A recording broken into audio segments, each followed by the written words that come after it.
మహిళలు వేసుకుంటున్న డ్రెస్సుల వల్లనే వారి మీద అభ్యభారాలు జరుగుతున్నాయి. ఈ వాదన సరైందా కాదా?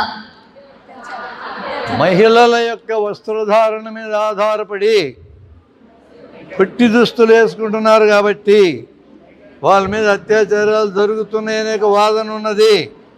Is it wrong or right? రాంగా రైటా? రాంగ్. నీ అభిప్రాయం? రాంగ్. ఎట్లా? ఇప్పుడు చీర కట్టుకున్నంత మాత్రాన పద్ధతిగా ఉన్నారు, జీన్స్ వేసుకున్నంత మాత్రాన తప్పుగా ఉన్నారు అనుకోవడం అసలు కరెక్ట్ కాదు. డ్రెస్ అనేది అమ్మాయి నచ్చి తను తీసుకుంది, అంటే తన ఒంటికి అది వేసుకోవాలని తనకు అనిపించింది, అది వేసుకోవడం తనకి ఇష్టం కాబట్టి తను వేసుకుంది అంతే. అలాంటప్పుడు ఒక ఇన్సిడెంట్ జరిగింది, ఒక 3 ఏళ్ల పాపని రేప్ చేశారని. అమ్మాయి ఏం డ్రెస్ వేసుకుందని చెప్పి అమ్మాయిని చూస్తే, డ్రెస్ అనేది డిపెండ్ మనిషి చూసే చూపుని ఆలోచన బట్టి ఉంటుంది. ఇప్పుడు మంచిగా చూస్తే మంచిగా కనిపిస్తారు, చెడుగా చూస్తే చెడుగా కనిపిస్తారు. నీ దాంట్లో చెడు పెట్టుకొని నువ్వు వాళ్ళని చెడు అని ఎలా అంటావు? డ్రెస్సే కారణమైతే పసిపిల్లల మీద జరుగుతున్నాయి ఎందుకని అని అడగాలి. ముసలాళ్ళ మీద జరుగుతున్న అత్యాచారాలు ఎందుకని అడగాలి. 2 అడిషనల్ పాయింట్లు నేను చెప్పాను. ఇంకొక అద్భుతమైన పాయింట్ చెప్తా, జాగ్రత్తగా వినండి. ఒక గొప్ప ప్రవచనకారుడు ఒక మాట వాడాడు. పొట్టి దుస్తులు వేసుకొని బజార్లో తిరిగితే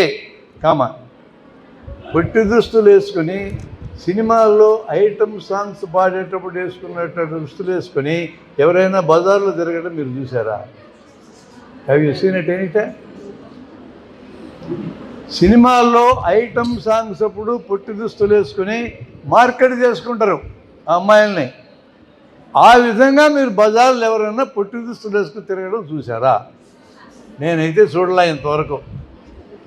కానీ ఆ ప్రవచనకారుడు ఏమంటున్నాడంటే, పొట్టి దుస్తులు వేసుకొని బజారులో తిరుగుతూ ఉంటే, తిరగడం లేదని నేను అంటున్నా, తిరుగుతూ ఉంటే 60 ఏళ్ళు దాటిన నాకే రిమ్మ తెగులు వచ్చిందంటున్నాడు. బ్రహ్మకైనప్పుడు రిమ్మ తెగులను సామెత ఉంది. అలాంటప్పుడు యువకులు వాళ్ళ ఎడల అట్రాక్ట్ కాకుండా ఎలా ఉంటారు అన్నాడు. ఈ ప్రవచనకారుడు ఇట్లా మాట్లాడడం కరెక్టా? Don't you see critical things?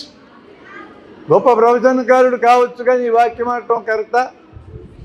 ఏమన్నా ఓడచ్చట్ల బయట జనం ఆడపిల్లలు ఎవరు కూడా పొట్టి దుస్తులు వేసుకొని, నిక్కర్లు వేసుకొని, జాకెట్లు లేకుండా బనీన్లు వేసుకొని తిరగడం లేదు. ఆయన చెప్పినట్టు తిరగడంలా. ఈ దేశంలో సమాజం అంగీకరించిన సంప్రదాయ దుస్తులను తిరుగుతున్నారు. సినిమాల్లో మాత్రమే ఇలాంటి దుస్తులతో చూపిస్తున్నారు. Because it is business. They want to market the body of the women, which is wrong. శరీరాలను మార్కెట్ చేయటం ఏంటి? చెప్పుతో కొట్టాలి సినిమాలు తీసిన వాళ్ళని. ఇక్కడే నర్సరావుపేటలో మా మిత్రుడు ఉన్నాడు గోపీచంద్ అని, అశ్లీల ప్రతిఘటన వేదికని పెట్టాడు ఆయన. ఇలాంటివి కనపడితే మొదటి కేసు పెడతాడు ఆయన వాళ్ళ మీద. ఆడపిల్లల్ని ఇట్లా అంగాంగ ప్రదర్శనతో బహిరంగంగా చూపడానికి లేదని పెట్టినాడు ఆయన. ఎవరు అట్లా లేరు, సినిమాలో చూపిస్తున్నారు. సినిమాలు తీసేటోళ్ళకి బుద్ధి చెప్పాలంటే వాళ్ళు సినిమాలు బాయ్కాట్ చేస్తే నోరు మూసుకుంటారు. అలాంటి దాన్ని ప్రవచనకారుడు మాట్లాడొచ్చా? నాకే కోరికలు పుడతా ఉంటే కుర్రోళ్ళకి పుట్టవా? పక్కా పురుషాహంకార భావజాలం ప్రచారం చేయటం అవుతుంది.